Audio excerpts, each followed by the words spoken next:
उतरा।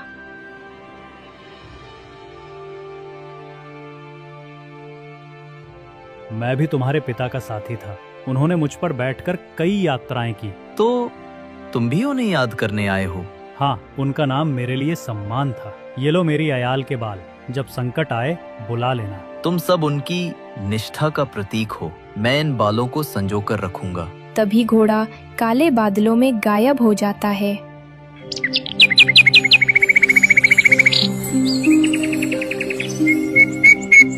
तीसरी रात। समाधि पर चांद की हल्की रोशनी फैली थी। तभी लाखी रंग का घोड़ा उतरा। मैं उनका तेज तर्रार साथी था। जब भी वो दूर जाना चाहते थे, मैं उन्हें वहां पहुंचा देता था। पिताजी तुम्हारे बहुत करीब थे, है ना?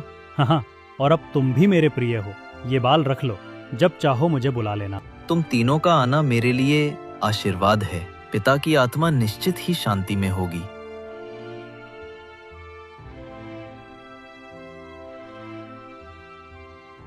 तीन रातें बीती और उस छोटे बेटे अर्जुन ने अपने पिता का वचन निभाया। समाधि की राख में प्रेम की लौ जलती रही। अर्जुन अपने पिता की समाधि के पास बैठा था। 3 रातों से उसने अजनबी चमत्कार देखे थे, पर चौथी रात कोई नहीं आया। उसे एहसास हुआ पिता शायद उसे अकेले चलने की ताकत सिखा रहे थे। वो समाधि के पास झुका, मिट्टी को माथे से लगाया और भारी मन से घर लौट आया।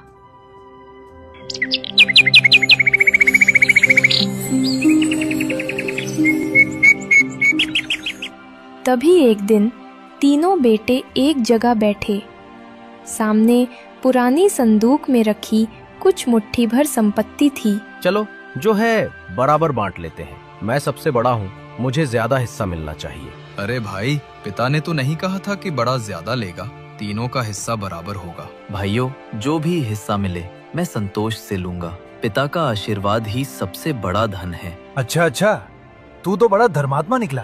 थोड़ी नोकझोंक के बाद बंटवारा हुआ, पर भाइयों के दिलों में दरार भी पड़ गई।